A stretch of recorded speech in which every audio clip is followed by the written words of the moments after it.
Hello everyone, welcome back to Agricultural Sciences. Myself Alok Devdi. So here we are again with the new model paper set 3 और यहाँ पर हम लोग discuss करेंगे general awareness and rural development के questions, यानी कि ये जनरल अवेयरनेस के क्वेश्चंस यहाँ पर हम लोग डिस्कस करेंगे 25। देन आपके जो 25 क्वेश्चंस और हम लोग यहाँ पर डिस्कस करने वाले हैं they are from rural development, यानी कि वो कहाँ से हैं, आपके ग्रामीण विकास के प्रश्न है वो। यानी कि टोटली हम लोग जो डिस्कस करेंगे दे विल बी 50 क्वेश्चन, यहाँ पे 50 क्वेश्चन हम लोग यहाँ पर डिस्कस करेंगे, ठीक है। जहाँ पर 25 क्वेश्चन रूरल डेवलपमेंट से, 25 क्वेश्चन यहाँ पे जनरल अवेयरनेस से। तो इसी तरह हम लोगों ने 2 सेट डिस्कस कर लिए थे, जो कि इंपॉर्टेंट क्वेश्चन वहाँ पर जो है हम लोगों ने डिस्कस किए थे। अगर आपने उन्हें नहीं देखा तो देख लीजिएगा, वहाँ में आपको यहाँ पर आई बटन बन के आएगा, आपको जो है वीडियो के right hand top right corner पे, तो वहाँ पे आप एक्सेस कर सकते हैं उस लिंक से थ्रू, और या तो फिर डिस्क्रिप्शन बॉक्स में मैं आपको लिंक प्रोवाइड कर दूंगा। तो इसमें कोई टेंशन लेने वाली बात नहीं कि अगर आपने नहीं देखा है तो फिर आप उसे मिस आउट कर देंगे, तो ऐसा कुछ नहीं है, वो आपको मिल जाएगी, प्लेलिस्ट भी मिल जाएगी, या तो फिर मैं आपको लिंक उसकी प्रोवाइड कर दूंगा डिस्क्रिप्शन बॉक्स में। तो चलिए हम लोग अपना सेशन स्टार्ट करते हैं एक बार फिर से उसी जोश के साथ, और उसी जो है कहते हैं जैसे ना कि एकदम लगन से करिए उस चीज़ जो भी आप कर रहे हैं, तो उसी के साथ अब एक बार देख लेते हैं। देखिए, एक आपके लिए एडवाइस ये थी कि आप जो है इन क्वेश्चंस को नोट डाउन भी कर सकते हो, ठीक है। अगर आप नोट डाउन करोगे तो आपको थोड़ा सा लॉन्ग लास्टिंग मेमोरी आपको ये क्या करेंगे, छोड़ कर जाएंगे आपके ब्रेन में, तो आप एक बार इसको नोट कर सकते हो। मेरी तो यही जो है राय होगी, बाकी आपकी मर्जी, आप सुन भी सकते हो। देखिए, गुजरात में साबरमती आश्रम की स्थापना गांधी जी ने किस वर्ष की थी, ये आपका क्वेश्चन है। तो गुजरात में जो है गांधी जी ने ये साबरमती आश्रम की स्थापना अहमदाबाद में किया था, और 1916 में किया था। कब किया था? 1916 में किया था। अब ये साबरमती आश्रम से रिलेटेड कुछ इवेंट्स हैं जो कि आपको यहाँ पर जानना जरूरी है। जैसे कि आप दांडी मार्च देखेंगे तो 12 मार्च 1930 में यहाँ शुरू किया गया था, किसके द्वारा? तो गांधी जी द्वारा। 6 अप्रैल 1930 को नमक सत्याग्रह, जो कि सविनय अवज्ञा आंदोलन से शुरू हुआ, ठीक। 1917 में जो कि आपका प्रथम सत्याग्रह चंपारण नील किसानों के लिए किया गया। 1918 में गांधी ने अहमदाबाद ट्रेड यूनियन की स्थापना की। और मुंबई मिल्स एंड एसोसिएशन की स्थापना किसने की? तो ये किसने किया था? एन एम लोखंडे ने किया था 1890 में। ये बम्बई मिल हैंड्स एसोसिएशन का क्वेश्चन भी आ चुका है, तो इसको थोड़ा सा इंपॉर्टेंट नोट डाउन कर लीजिएगा। तो किसने किया था? एन एम लोखंडे ने किया था। नेक्स्ट जो आपका क्वेश्चन है दैट इज मालवा के स्वतंत्र राज्य की स्थापना किसने की थी?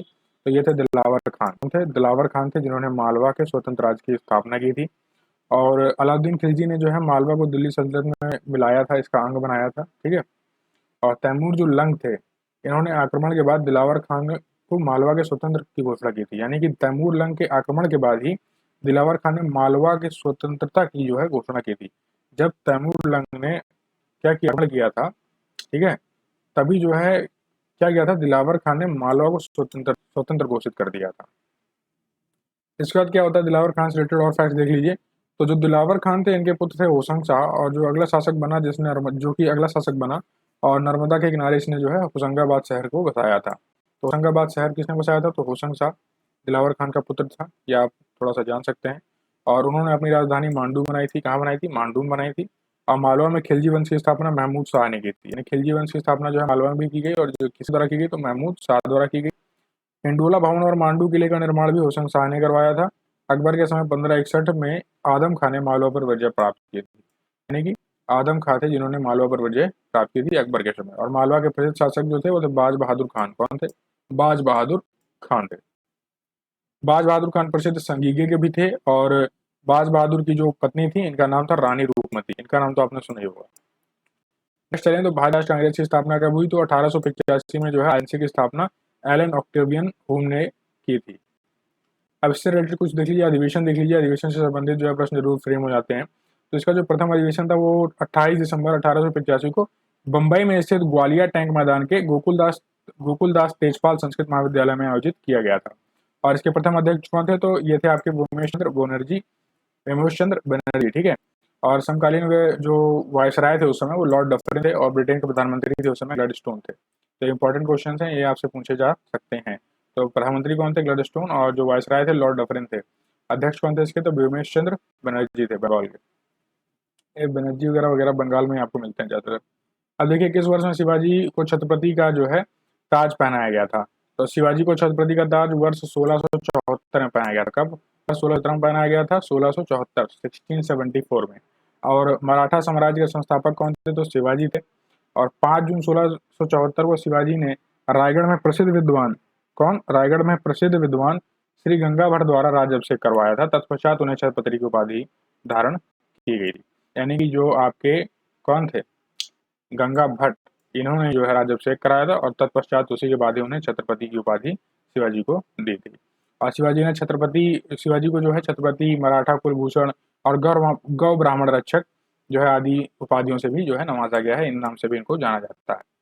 अब देखिए गणेश जो महोत्सव है, यानी गणेश जो महोत्सव है आपका, यह प्रारंभ किसने किया था? तो लोकमान्य बाल गंगाधर तिलक थे, इन्होंने जो है प्रारंभ किया था गणेश महोत्सव। और इस गणेश महोत्सव के बनाने के पीछे क्या कारण था, क्यों जो है इसको बनाने जाने लगा था? क्योंकि पहले नहीं बनाया जाता था, ठीक है। ये तो इसके पीछे एक रीजन था जो कि 1893 के बाद से बनाने लगा था, लेकिन क्या था रीजन था वो समझिए आप। तो महाराष्ट्र में शिवाजी महोत्सव और गणपति जो पर्व था आरंभ किया, ताकि जनता के दिलों में, यानी कि जनता में राष्ट्र सेवा की भावना जागे। यानी कि राष्ट्र सेवा की भावना को जगाने के लिए जो है एक गणेश जो आपकी चतुर्थी या गणेश महोत्सव जिसे आप बोलते हो, तो ये जो है बनाया जाने लगा और शिवाजी महोत्सव भी इसीलिए बनाने जाने लगा था। ये आपका बेसिकली 1893 गणेश उत्सव को प्रारंभ किया गया था और 1895 में शिवाजी उत्सव मनाना प्रारंभ किया। यानी शिवाजी उत्सव से पहले आपका गणेश उत्सव मनाया जाता था, 1893 में गणेश उत्सव और 1895 में आपका शिवाजी उत्सव शुरू हुआ था। इन्हें राजनीतिक कारणों से जो है बेसिकली पत्रकारिता के लिए जेल भी जाना पड़ा था बाल गंगाधर तिलक जी को। और सर्वप्रथम जो है बंदी बनाया गया था इनको 1898 में। और बाल गंगाधर जो तिलक थे, यानी कि बीजी तिलक जो थे आपके, ये अखिल भारतीय स्तर के भारत के प्रथम नेता थे। यानी कि अखिल भारतीय स्तर पर, कहाँ पर? अखिल भारतीय स्तर पर प्रथम नेता थे आपके बीजी तिलक। मतलब काफी बड़ी इनकी पहचान थी उस समय। और अम्ल का क्षार के साथ उदासीन निगड़ करने पर परिणाम स्वरूप क्या मिलता है? तो H2O का निर्माण होता है। किसका निर्माण होता है? H2O का होता है। नेक्स्ट चलें तो झीलों के रामसर साइट से सम्मिलित है। देखिए, अब देखिए, ये जो समस्त कोटा, वेम्बनाड और अष्टमुड़ी हैं, ये तीन जो है झील हैं और तीनों जो है केरला में स्थित हैं। अब इनके संबंधित थोड़े कुछ जो है फैक्ट दे लेते हैं क्या है। तो जो समस्त कोटा ये मीठे पानी की झील है और वो जो वेम्बनाड है झील भारत की सबसे लंबी झील है और यह खारे पानी की झील है। तो यानी समस्त कोटा क्या है, ये केरल में है लेकिन मीठे पानी की है। वहीं वेम्बनाड भी केरल में है लेकिन जो है क्या है, लंबी झील है और खारा पानी है। वही जो अष्टमुड़ी है, ये खारे पानी की झील है और इसे जो है कल्लड़ा नदी का पानी भी छोड़ा जाता है इसमें। कल्लड़ा नदी का पानी भी इसमें जो है छोड़ा जाता है। और रामसर क्या होता है बेसिकली, तो अब ये तीन झीलें आई हैं तो रामसर जो है इनका नाम है, तो रामसर से संबंधित कुछ जानकारी भी देख लीजिए। तो रामसर क्या, यह संधि है 2 फरवरी 1971 को रामसर ईरान में हस्ताक्षरित हुई थी तथा 21 दिसंबर 1975 को लागू हुई थी। यानी हस्ताक्षरित कब हुई? तो 1971 में, ठीक है, 2 फरवरी 1971 में। और जो आपकी लागू जब हुई वो आपकी 21 दिसंबर 1975 में। और भारत ने इसे 1982 में रामसर संधि को स्वीकार किया था। वर्तमान भारत में कुल कितने रामसर साइटें हैं? तो 47 जो है रामसर साइट है। नेक्स्ट जो आपका प्रश्न है वो यह है कि एक जैविक अणु को मापने के लिए प्रयुक्त उपकरण कौन सा है? तो स्टैंडिंग वेव एक्सियल मोनोमेट्री, ठीक है, standing wave axial nanometry, standing wave axial nanometry, ये आपका क्या है? जैविक अणु को मापने का जो है उपकरण है। और माइक्रोस्कोप का जो आविष्कार किया था, जो निर्माण किया था सर्वप्रथम, वो जैकेरिस जेनसन ने किया था। 1 नैनोमीटर में 10 की पावर -9 मीटर होता है। इलेक्ट्रोकार्डियोग्राम आपका बेसिकली हृदय की गति को मापने के लिए जो है प्रयोग किया जाता है। आपने देखा होगा जो आपका मूवी वगैरह में देखा होगा, तो ऐसे ऐसे जो है लाइन्स चलती रहती हैं, फिर एकदम स्ट्रेट हो जाती है, फिर डेथ होता है, तो वही है इलेक्ट्रोकार्डियोग्राम बोलते हैं इसको। तो प्रकाश के दो स्रोतों को जो है कला संबंध कहा जाता है यदि इनके द्वारा उत्सर्जित तरंगों को। तो ये थोड़ा फिजिक्स का क्वेश्चन है, आप देख लीजिए क्या है। तो प्रकाश के दो स्रोतों को कला संबंध कहा जाता है यदि इनके द्वारा जो उत्पादित जो तरंगे हैं, यानी जो तरंगे जो उत्पादित हो रही हैं इनसे, उनका आयाम तथा तरंग दैर्ध्य क्या हो, समान हो। अब ये देखिए क्या होता है तरंग दैर्ध्य, देख लीजिए। तो तरंग द्वारा तय दूरी को ही हम तरंग दैर्ध्य कहलाते हैं, यानी उसी को तरंग दैर्ध्य कहा जाता है। और जो तरंग दैर्ध्य का SI मात्रक क्या होता है, तो मीटर होता है तथा अन्य मात्रक जो है एंगस्ट्रॉम होता है। और दो लगातार श्रृंगों या दो लगातार ग्रंथों या दो लगातार संपीड़नों या दो लगातार विरलनों के बीच की जो दूरी होती है उसे भी तरंग दैर्ध्य आप कह सकते हैं। तरंग का वेग अगर निकालना है तो C बराबर m इंटू लैम्डा होता है, यानी आवृत्ति गुणे तरंग दैर्ध्य। अब देखिए पारा प्रदूषक के रूप में किससे उत्सर्जित होता है? तो पारा जो है प्रदूषक के रूप में किससे उत्सर्जित होता है? तो ये बड़ा अच्छा क्वेश्चन है। तो पारा जो है प्रदूषक के रूप में जो है कोयला आधारित विद्युत संयंत्रों से उत्सर्जित होता है, जबकि कोल जलता है तो वायु वाहित विषाक्त पदार्थ जैसे कि पारा, सीसा, नाइट्रोजन ऑक्साइड आदि जो उत्सर्जित होते हैं। वही प्राकृतिक रूप से जो है पारा जो है ज्वालामुखी विस्फोट, दावानल या जो है जीवाश्म ईंधन आदि से भी उत्सर्जित होकर पर्यावरण में प्रदूषित करता है। लेकिन मानव जनित गतिविधियों जैसे कि गोल्ड माइनिंग, कोयला आधारित विद्युत संयंत्रों, सीमेंट उत्पादन, चिकित्सीय जो है अपशिष्ट आदि से भी पारा प्रदूषक जो है उत्सर्जित होता है प्रदूषक के रूप में। सूची 1 में देखिए तो यहाँ 2 देश लिखे हैं और यहाँ पर जो है राजधानियां लिखी हुई है, जैसे नाइजीरिया की अबूजा है, लीबिया की त्रिपोली है, मंगोलिया की उलन बख्तर है, सीरिया की दमिश्क है, ये सब जो है याद रखिएगा। नाइजीरिया की अबूजा, लीबिया की त्रिपोली, मंगोलिया की उलन बतोर और सीरिया की आपकी दमिश्क है। रिजर्व बैंक गवर्नर के अनुसार किस कारक से जो है कौन से रुपए में विनिमय मूल्य को निर्धारित करते हैं? तो विनिमय विनिमय जो मूल्य है उसको निर्धारित कैसे करते हैं? तो रिजर्व बैंक गवर्नर के अनुसार निम्न कारक होते हैं जिसमें जो है विनिमय मूल्य को निर्धारित करते हैं, जैसे कि उच्च मुद्रास्फीति दर, उच्च राजकोषीय घाटा और कच्चे तेल की ऊंची कीमत। तो इनके आधार पर जो है विनिमय मूल्य को निर्धारित करते हैं। और रुपए की कीमत पूरी तरह इसकी मांग एवं आपूर्ति पर निर्भर करती है, इस पर आयात और निर्यात का भी असर पड़ता है। नेक्स्ट तो विदेशी मुद्रा भंडार के घटने और बढ़ने से भी इस पर प्रभाव पड़ा है।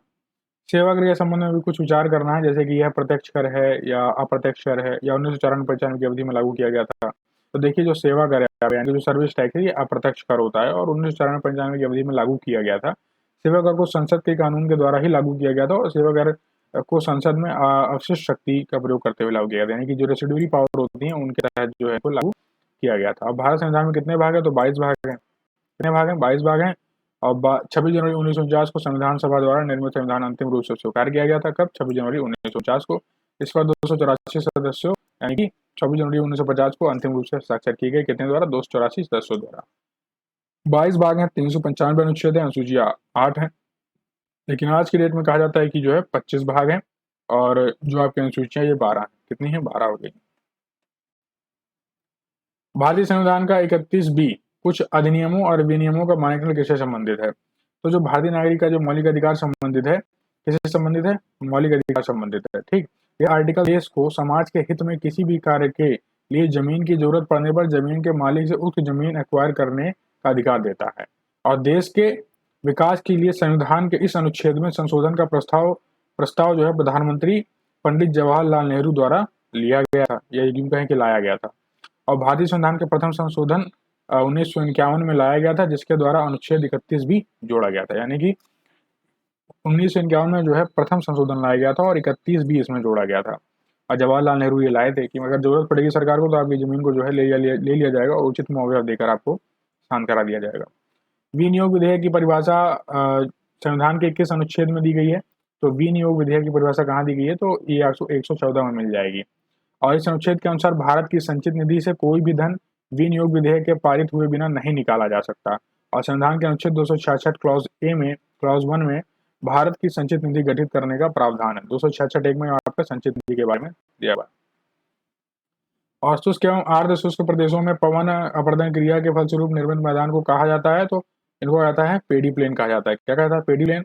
और सहारा के रेग, सेरीर तथा हमादा के मैदान में इस तरह के उदाहरण है। जैसे अब देखिए नेक्स्ट क्वेश्चन है आपका, इरावती नदी के जो है किस में जा मिलती है? तो ये बंगाल की खाड़ी में जा मिलती है।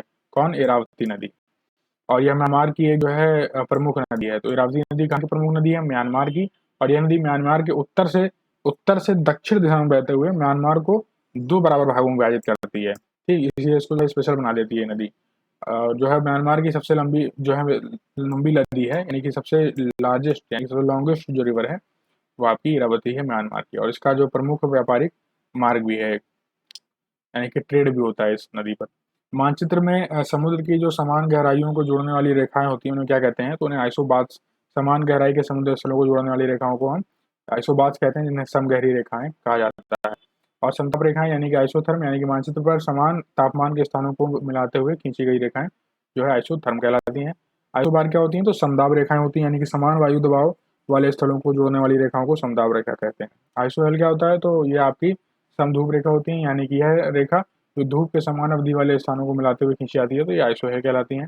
आइसोहाइट्स क्या है? ये समवर्षा दर्शक रेखा है, यानी कि समान वर्षा वाले स्थानों को जोड़ने वाली रेखा को हम आइसोहाइट्स कहते हैं। आइसोहेलाइन क्या है? तो समलंब रेखा, यानी मानचित्र पर खींची गई वह रेखा जो महासागर के उन स्थानों को मिलाती है जहां पर समान लवणता पाई जाती है। समान लवणता पाई जाएगी कहीं पर तो आइसोहेलाइन कहलाए। भारतीय मानक समय ग्रीनविच माध्य समय से कितना दूर होता है, यानी कितना आगे होता है? तो ग्रीनविच से जो है माध्य समय कितना आगे होता है? तो 5 घंटे 30 मिनट आगे है। और प्रामाणिक मानक समय जो स्टैंडर्ड टाइम होता है वो किसी भी देश का प्रामाणिक समय का वह समय है जो उस देश के केंद्र देशांतर रेखा के आधार पर निर्धारित किया जाता है। यानी कि जो आपका केंद्र देशांतर रेखा होती है उसके आधार पर अगर कोई समय जो है निर्धारित किया गया तो वो स्टैंडर्ड टाइम कहलाता है। और भारत में जो है 82 टूवर्ड हाफ, यानी कि ये आपका जो 82 और हाफ पूर्वी देशांतर रेखा जो है आपकी वैसी डिग्री हाफ उत्तरी पूर्वी दिशा की ओर जो देशांतर रेखा है वो केंद्र देशांतर रेखा है, और जो नैनी इलाहाबाद से गुजरती है, कहाँ गुजरती है, तो नैनी इलाहाबाद से गुजरती है। और भारत समय ग्रीनविच समय जीएमटी से 5 घंटा 30 मिनट आगे है। विश्व को 24 टाइम जोन में बांटा गया है। कितने टाइम जोन में? 24 टाइम जोन में। और प्रत्येक टाइम जोन के बीच 15 देशांतर अर्थात 1 घंटे का अंतर होता है, और एक देशांतर के बीच जो है 4 मिनट का अंतर होता है। तो बड़ा इंपॉर्टेंट चीज है, ये चीज याद रखिएगा कि टाइम जोन के बीच जो है 15 देशांतर यानी कि 1 घंटे का अंतर होता है, और वहीं जो है दो देशांतर के बीच जो है 4 मिनट का अंतर होता है। कोविड-19 महामारी से निपटने के लिए भारतीय सशस्त्र बल द्वारा शुरू किए गए ऑपरेशन का नाम क्या था? तो ऑपरेशन कोजीत था। और डैश सॉफ्टवेयर कोड में त्रुटियां ढूंढने के लिए एक प्रक्रिया है जिसे हम डीबगिंग कहते हैं। और डीबगिंग सॉफ्टवेयर कोड में त्रुटियां ढूंढने के लिए एक प्रक्रिया है। डीबगिंग 3 स्टेज की होती है, यानी कि पहला एरर पता लगाना, दूसरा एरर का लोकेशन पता लगाना, और तीसरा जो है एरर को एनालाइज करना। सॉफ्टवेयर प्रोग्रामिंग की त्रुटियां 3 प्रकार की होती हैं, जैसे कि सिंटैक्स, एग्जीक्यूशन और लॉजिकल। इसमें कंपाइलर का काम क्या होता है? तो उच्च स्तरीय कंप्यूटर भाषा को में लिखे प्रोग्राम को किसी दूसरी कंप्यूटर में बदल दे सकती है, किसी दूसरी कंप्यूटर भाषा में बदल दे, उसी को हम कंपाइलर बोलेंगे। उत्तर प्रदेश नदियों में से किसका उद्गम जो हिमालय से नहीं होता है? उत्तर प्रदेश की नदियों में से किसका उद्गम हिमालय से नहीं होता? तो गोमती नदी तथा बेतवा नदी का उद्गम हिमालय से नहीं होता है। वहीं गोमती नदी उद्गम स्थल जो है पीलीभीत जिले से फुलहर झील से, और यानी कि जो पीलीभीत में फुलहर झील है वहां से गोमती नदी निकली है। और बेतवा नदी बुंदेलखंड पहाड़ी से उद्गम होने वाली सबसे लंबी नदी है, यानी ये जो बेतवा नदी है बुंदेलखंड से जो है इसका उद्गम है। ये हमीरपुर के निकट यमुना में मिल जाती है तथा यमुना में सहायक नदी है, यमुना की सहायक नदी है। बेतवा 2 जलप्रपात बनाती है, एक भालकुंड और एक राहतगढ़ जलप्रपात। बेतवा नदी के किनारे सांची, विदिशा, ठीक है, और ये सब आदि शहर स्थित हैं, जैसे कि जो प्राचीन और यूं कहें कि जो है बंगर भी हैं। क्या है? बंगर क्षेत्र है ये। अब आगे चलें तो क्या है कि जनगणना 2011 के अनुसार उत्तर प्रदेश का जो सर्वाधिक साक्षरता वाला जिला है वो क्या है? वो तो गौतम बुद्ध नगर है। इसमें 82.2% जो है साक्षरता दर पाई गई। उत्तर प्रदेश की अगर पूछा जाए कि कुल साक्षरता दर कितनी है, तो 67.68 यानी कि 67.68% कुल साक्षरता दर है। वहीं सबसे कम साक्षरता दर किस जिले की है? तो श्रावस्ती की है, 46.7% है, यानी कि आप इसे 47% याद कर सकते हैं। और 68% कुल साक्षरता दर है। गौतम बुद्ध नगर सबसे ज़्यादा साक्षर है। और कुल महिला साक्षरता देखें तो ये आपकी लगभग जो है 57% है। और कुल पुरुष की देखें तो ये आपकी जो है 77% है। सर्वाधिक महिला साक्षरता वाला जिला जो है वो कानपुर है, और सबसे कम महिला साक्षरता जिला वाला जो है वो श्रावस्ती है। यानी कि सबसे कम जो है लिटरेट वुमेन कहाँ पर है? श्रावस्ती में। सबसे ज़्यादा लिटरेट कहाँ पर है? कानपुर में है। और सर्वाधिक की जो पुरुष यानी कि male educated people, male literate people कहाँ पर है? तो ये आपके जो है गौतम बुद्ध नगर में है। और सबसे कम जो है मेल लिटरेट वाला जो डिस्ट्रिक्ट है वो कौन सा है? वो श्रावस्ती है। यानी श्रावस्ती जो है फीमेल यानी कि फीमेल लिटरेसी और मेल लिटरेसी दोनों में ही कम है। और जो आपका गौतम बुद्ध नगर है वो मेल लिटरेसी में भी आगे है। और जो है टोटल जो अगर पूछा जाए सबसे ज़्यादा जो है सर्वाधिक जिला कौन सा है जो लिटरेट है, तो वो आपका उसमें भी गौतम बुद्ध नगर ही है। और एक्सपेरिमेंट्स इन सोशियोलॉजिकल रिसर्च पुस्तक किसने लिखी थी? तो चैपिन द्वारा लिखी गई थी। किसने द्वारा? चैपिन द्वारा। उत्तर प्रदेश में गैर परंपरागत ऊर्जा विकास के लिए नेडा नामक संस्थान की स्थापना कब की गई थी? तो नेडा जो है 1983 में आया था, जिसका मतलब था non conventional energy development agency. ऊर्जा के नवीनीकरण स्रोतों एवं ऊर्जा के संरक्षण की अवधारणा को प्रसारित करना, ऊर्जा बचत के साधनों को उपयोग को बढ़ावा देना, और वैकल्पिक ऊर्जा के नए स्रोतों के क्षेत्र में प्रायोगिक जांच संयंत्र प्रोटोटाइप के विकास में जुड़े एक जो है विकासात्मक प्रगति की परियोजनाओं से बढ़ावा देना, ये सब जो है चीजें इसको नेडा के तहत रखी गई थी। और देश में या विदेश में ऊर्जा के वैकल्पिक स्रोतों के क्षेत्र में अन्य एजेंसीज के साथ संबंध स्थापित करना, और गैर परंपरागत ऊर्जा प्रणालियों के प्रोत्साहन व विकास के लिए विशेषता रखने वाला वैज्ञानिक विदों और ऐसे अन्य व्यक्तियों से परामर्श व मदद लेना। तो यानी कि वैकल्पिक जो ऊर्जा के स्रोत हैं उनके लिए जो है नेडा का क्या किया गया था? स्थापना की गई थी। कहेंगे कि इसको इंस्टीट्यूशनलाइज किया गया था, यानी कि इसको लाया गया था। अब नेक्स्ट आपका कि जो सांसद स्थानीय क्षेत्र विकास परियोजना में सांसद को अपने क्षेत्र का विकास हेतु कितने रुपए सरकार द्वारा प्राप्त होते हैं? तो 5 करोड़ रुपए वार्षिक मिलता है। 23 दिसंबर 1993 को संसद में सांसद सदस्य स्थानीय क्षेत्र विकास योजना की घोषणा की गई थी। 23 दिसंबर 1993 में, ठीक है। और वर्ष 1993-94 जब योजना को लागू किया गया था तब प्रत्येक सांसद को 5 लाख रुपए दिया जाता था। और 1994-1995 में 1 करोड़ रुपए एमपी लेड यानी कि एमपी लेड में कर दिया गया था। और इसे 1998-99 में 2 करोड़ रुपए कर दिया गया बढ़ाकर। और 2011-12 में इसे 5 करोड़ की राशि बना दिया गया। तो अब 5 करोड़ रुपए मिलते हैं इनको। और योजनाओं के नाम देखिए और इनके प्रारंभ वर्ष देख लीजिए। जैसे कृषि श्रमिक सामाजिक सुरक्षा योजना 2001 में आई थी, और स्वर्ण जयंती ग्राम स्वराज योजना 1999 में, स्वर्ण जयंती शहरी रोजगार योजना ये 1997 में। देखिए ये ग्राम स्वरोजगार योजना जो स्वर्ण जयंती वाली है वो 1999 में, और जो शहरी वाली है वो 1997 में आई थी। अब प्रधानमंत्री ग्रामोदय योजना कब आई थी? ये 2000 में प्रारंभ हुई थी। प्रधानमंत्री की ग्रामोदय योजना अंतर्गत निम्नलिखित कुछ कार्यक्रम चलाए गए थे, जैसे कि मिड डे मील योजना। इस योजना का उद्देश्य विद्यालय में बच्चों की उपस्थिति था, यानी कि सर्वप्रथम मिड डे मील योजना 15 अगस्त 1995 को 2000 से अधिक प्रखंड जो है स्कूलों में लागू किया गया था, और 2004 से देश के पूरे सरकारी स्कूलों में लागू कर दिया गया था। समेकित बाल विकास योजना क्या है? तो 6 वर्ष तक के सभी बच्चों, गर्भवती महिलाओं एवं धात्री माताओं को स्वास्थ्य, पोषण व शैक्षणिक विकास को बढ़ावा देना के उद्देश्य से संपूर्ण भारत देश में चलाया गया था। ये आपका समेकित बाल विकास योजना। और किशोरी शक्ति योजना क्या है? तो बच्चियां गांव से 11 से 15 वर्ष तक की बच्चियों को पूर्ण विकास के लिए विभिन्न कार्यक्रम चलाकर सहयोग करना। किस जनजाति में शिवलिंग जो है बांस का होता है? तो थारू जनजाति का जो शिवलिंग है वो बांस का होता है, और थारू जनजाति के लोग भगवान शिव को यानी कि महादेव के रूप में पूजते हैं, और उपनाम में नारायण शब्द का प्रयोग करते हैं। थारू हिंदू धर्म मानते हैं और तथा हिंदू के सभी त्योहार मनाते हैं। थारू नेपाल और भारत के सीमावर्ती तराई क्षेत्र में पाई जाने वाली जनजाति है। भारत में बिहार के चंपारण जिले में और उत्तराखंड के नैनीताल और उधम सिंह नगर के जिले में ये जनजाति पाई जाती है, थारू। भारत जो है इलेक्ट्रॉनिक्स बेल एक नवरत्न कंपनी है, और डीजल लोकोमोटिव वर्क्स जो है कहाँ पे? वाराणसी में है। और इंडियन जो टेलीफोन इंडस्ट्रीज है ये रायबरेली में है। तेल शोधक कारखाना आपका मथुरा में है। भारत सरकार का रक्षा मंत्रालय के अधीन सैन्य एवं नागरिक उपकरण संयंत्र निर्माण स्थान है।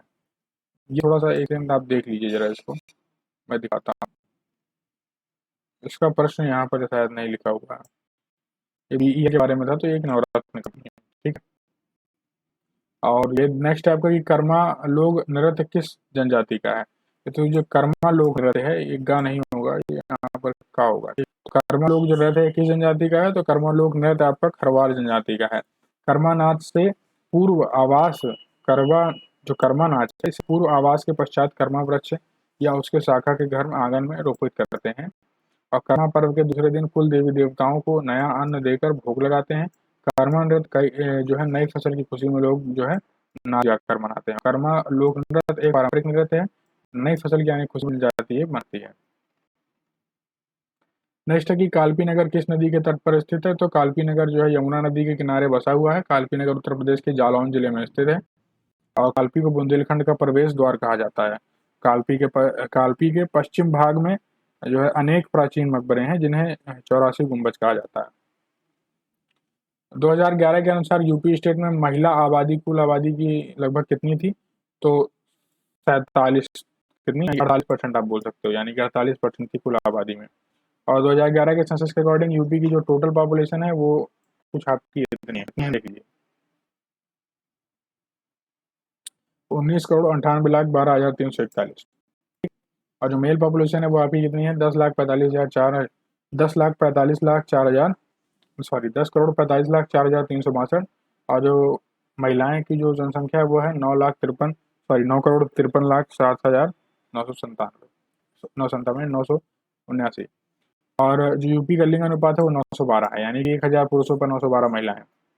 सबसे अधिक लिंग अनुपात वाला जिला कौन सा है? तो वो है आपका जौनपुर, यहाँ पर 1024 है, यानी कि 1000 पुरुष पर 1024 महिलाएं जौनपुर में। सबसे कम लिंग अनुपात वाला जिला कौन सा है? तो गौतम बुद्ध नगर, जहाँ पर ज्यादा लिटरेसी 851। एट प्रेजेंट यूपी में टोटल कितने मंडी हैं? तो टोटल मंडी स्थल जो है 214। और यूपी में फार्मर्स की पहली निजी मंडी जो है आगरा में खुलेगी, और यूपी गवर्नमेंट ने मंडी अधिनियम के धारा 1967 में बदलाव किया गया था। इसके साथ ही जिलों में जो मौजूदा कोल्ड स्टोरेज को भी उप मंडी स्थल में घोषित किया जाएगा। और जिलों में मंडियां 25 लाख रुपए की धनराशि रख सकती हैं। अब कुल आय का 50% या अधिकतम 10 करोड़ तक की धनराशि रख सकती है। यूपी में सीमांत कृषक किन्हें कहा जाता है? तो उत्तर प्रदेश में जिनके पास 1 हेक्टेयर से कम जमीन होती है उन्हें सीमांत किसान कहा जाता है। 1 हेक्टेयर से कम जमीन है आपके पास तो आप जो है सीमांत किसान है। और भारत सरकार ने किसान की जोत का जो आकार है वो 4 भागों में बांटा गया है 2011 के सेंसस के अनुसार। ऐसे मान लीजिए सीमांत किसान जो होंगे जिनके पास 1 हेक्टेयर से कम जमीन होगी, अर्ध माध्यम किसान होंगे जो 2 से 5 हेक्टेयर के बीच वाले हैं, मध्यम किसान यानी कि जो 4 से 10 हैं, बड़े किसान जो 10 हेक्टेयर से ज़्यादा जमीन रखते हैं। उत्तर प्रदेश में 2.33 करोड़ किसान हैं, जिनमें से 101.85 करोड़ सीमांत और लगभग 30 लाख लघु किसान हैं। यानी कि सबसे ज़्यादा लोग जो है कौन है? सीमांत किसान है। 1 हेक्टेयर में लगभग ढाई ढाई एकड़ जमीन होती है। उत्तर प्रदेश में कुल जोतों की 76 यानी कि आप 77 जोतों सीमांत आकार यानी कि 1 हेक्टेयर से कम वाली हैं। उत्तर प्रदेश में उच्च न्यायालय के मुख्य न्यायाधीश के नियुक्त करता है कौन?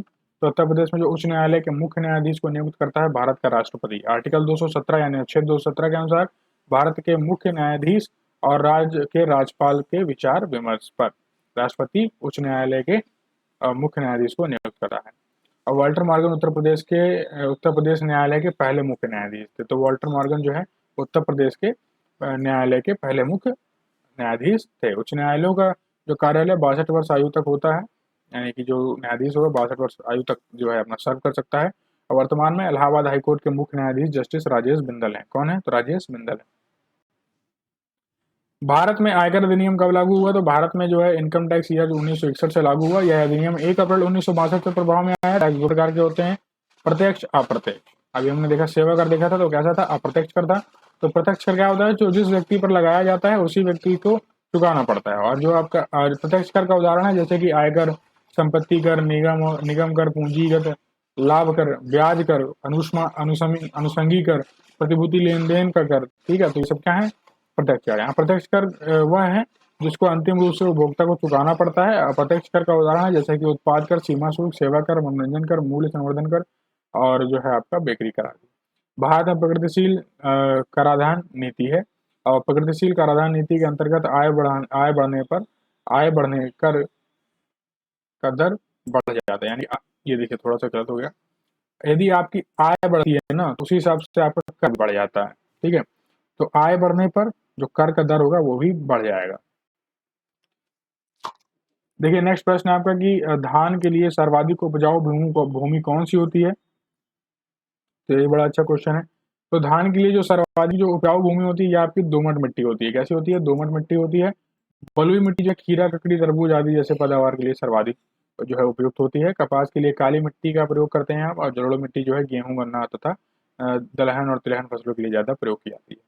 वहीं धान जो है खरीफ फसल है और उस समय गेहूं के बाद धान ही सबसे अधिक ज्यादा उत्पादित की जाती है। यानी गेहूं के बाद लोग अगर सबसे ज्यादा खाते हैं तो वो चावल खाते हैं। और विश्व में 3 प्रमुख जो है धान उत्पादक देश हैं, जैसे कि चीन, भारत और इंडोनेशिया। भारत में चावल का सबसे बड़ा उत्पादक राज्य कौन सा है? तो वह है पश्चिम बंगाल। और चावल उत्पादन में द्वितीय और तृतीय स्थान पर जो है उत्तर प्रदेश और आंध्र प्रदेश राज्य आते हैं।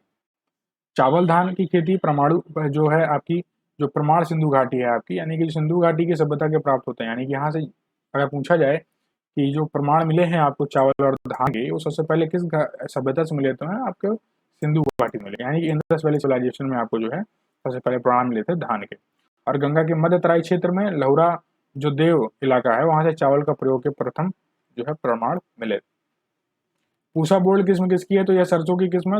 और सरसों की अन्य प्रमुख किस्में हैं जैसे कि पूसा वरानी, पूसा वरुणा, पूसा महक, पूसा अग्रणी। रबी क्रॉप है और कुछ और वैरायटी जैसे कि पूसा तारक, पूसा मस्टर्ड 26 आदि दोमट मिट्टी में ज्यादा उपयोग की जाती हैं। ये सब चीज नवंबर दिसंबर में जो है बोई जाती हैं। इसको मस्टर्ड को नवंबर दिसंबर में जो है बोया जाता है, तभी तो ये रबी क्रॉप है। और मार्च अप्रैल में हार्वेस्ट कर लिया जाता है गर्मी में। यानी कि ये जो टाइम है यहाँ पर आप सरसों जो है काटेंगे। अब भू कृषि का रिकॉर्ड कौन सा होता है? यानी कि जो भू कृषि का रिकॉर्ड है कौन सा है? तो गिरदावरी कहलाता है। भू का यह पूछा जाए कि भू कृषि का जो रिकॉर्ड होता है उसे क्या कहते हैं? तो गिरदावरी कहते हैं। क्या कहते हैं? गिरदावरी कहलाता है। यह एक प्रकार का फसल सर्वे है जो साल में 2 बार होता है। और खतौनी क्या होता है? तो यह एक किसान के पास कुल कितनी भूमि है इसका जो इंद्राज है वो खतौनी में होता है। और जो जमाबंदी क्या होता है? तो जमाबंदी किसान की समस्त कृषि भूमि का विवरण एक ही रजिस्टर में होता है, उसे वहां पर उसे हम जमाबंदी बोलते हैं। जो आपका एकीकृत जल संभरण प्रबंधन कार्यक्रम के अंतर्गत कौन कौन से कार्यक्रमों को आपस में मिला दिया गया था? तो एकीकृत जल संभरण प्रबंधन कार्यक्रम के अंतर्गत जो है सूखा पर्वण क्षेत्र कार्यक्रम और मरुस्थल विकास कार्यक्रम, एकीकृत बंजर भूमि विकास कार्यक्रम को आपस में मिलाया गया था। कौन कौन सी? तो सूखा पर्वण क्षेत्र कार्यक्रम, मरुस्थल विकास कार्यक्रम, एकीकृत बंजर भूमि विकास कार्यक्रम को आपस में मिलाया गया था। और जल संभर प्रबंधन पानी की उपलब्धता को बढ़ाता है। अब देखिए इससे क्या होता है कि भूमिगत जो जल स्तर है उसको नीचा होने से रोकता है, और जो फ्लोराइड, आयरन, आर्सेनिक और नाइट्रेट जैसे प्रदूषकों को कम करने में या उनको अविशरण में यानी कि उनका मिश्रण होने से भूमिगत जल में उनको क्या करता है, बचाता है, गुणवत्ता बढ़ाता है पानी की। और ये जो वन रोपण, मृदा अपरदन और जो बाढ़ को भी रोकता है। उत्तर प्रदेश में बाढ़ से सर्वाधिक प्रभावित होने वाला जनपद कौन सा है? तो उत्तर प्रदेश में बाढ़ से सर्वाधिक प्रभावित होने वाला जो जनपद है यानी कि जो जिला है वो देवरिया है, यानी देवरिया में ज़्यादा जो है बाढ़ ग्रसित जो है जो इवेंट्स है वो हो जाते हैं, यानी कि बाढ़ वगैरह आ जाती है। ठीक है, देवरिया जो है जैसे और भी हैं, जैसे कि देवरिया है, महाराजगंज है, कुशीनगर है, गोरखपुर है, गोंडा, बहराइच, लखीमपुर खीरी, बाराबंकी आदि जनपद बाढ़ग्रस्त क्षेत्र में आते हैं। उत्तर प्रदेश सरकार के प्रवक्ता के अनुसार उत्तर प्रदेश में 75 जिलों में 45 जिले बाढ़ की चपेट में हैं, जिसमें से 24 अति संवेदनशील हैं, 16 संवेदनशील हैं और 5 सामान्य हैं। लोहिया ग्रामीण आवास योजना किस राज्य की योजना है? तो स्वयं का संबंध मनरेगा से नहीं है, ये बात तो सत्य है। और मनरेगा 2 फरवरी 2006 को लागू हुआ था। कब लागू हुआ था? तो 2006 में लागू हुआ था मनरेगा। और स्वयं का जो पूर्ण रूप है वह है study webs of active learning for young aspiring minds, यानी कि ऑनलाइन शिक्षा का माध्यम है। क्या है? ऑनलाइन शिक्षा का माध्यम है। और सिक्योर का जो पूर्ण रूप है वह है study for estimate calculation using rural rates for employment, यानी कि ई सक्षम नई पीढ़ी लर्निंग प्लेटफॉर्म है आपकी। और एबीपीएस आधार, यानी कि एबीपीएस जो है आधार आधारित भुगतान प्रणाली है। क्या है? आधार आधारित भुगतान प्रणाली एबीपीएस है। मनरेगा का पूरा नाम महात्मा गांधी राष्ट्रीय ग्रामीण रोजगार योजना रोजगार गारंटी अधिनियम है।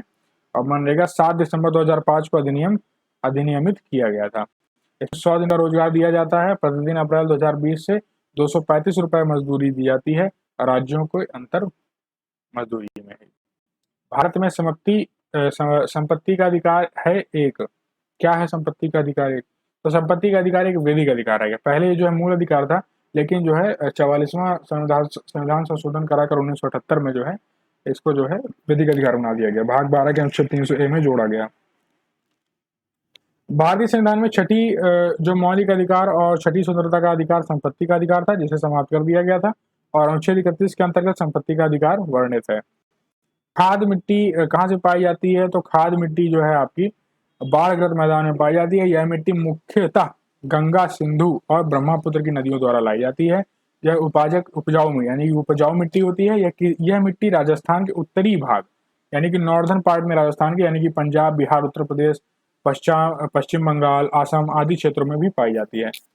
और पेडोलॉजी में मिट्टी का अध्ययन किया जाता है, यानी पेडोलॉजी किस चीज, अगर पूछा जाए पेडोलॉजी क्या है, तो यहाँ पर मिट्टी का अध्ययन किया जाता है इस ब्रांच में, साइंस में। और भारत की मुख्य जो मिट्टी है वो जलोढ़ मिट्टी है। क्या है? भारत की मुख्य मिट्टी कौन सी है? तो जलोढ़ मिट्टी है। और जलोढ़ मिट्टी 2 प्रकार की होती है, खादर और एक बांगर। पानी जलोढ़ मिट्टी को बांगर कहते हैं और जो नई होती है उसको आप खादर कहते हो। ठीक है, तो आई होप आप यहाँ पे क्वेश्चन समझे हैं और आपको लगे कि हाँ इंपॉर्टेंट क्वेश्चन हैं। वीडियो को लाइक करिएगा, अपने दोस्तों के साथ शेयर करिए, सब्सक्राइब करिए चैनल, बेल आइकन को टैप कर लीजिए जिससे आपको नोटिफिकेशंस मिलती रहें, आप कोई भी वीडियो को ना छोड़ें, मिस आउट ना करें। देखिए ये सारे क्वेश्चन ऐसे हैं कि अगर आप इनको नोट डाउन करेंगे तो आपको याद होंगे, अगर आप नोट डाउन नहीं करेंगे तो आपको समझ में नहीं आएगा और आप जो है इनको याद भी नहीं रख पाएंगे। तो थैंक यू गाइज, जय हिंद, जय भारत।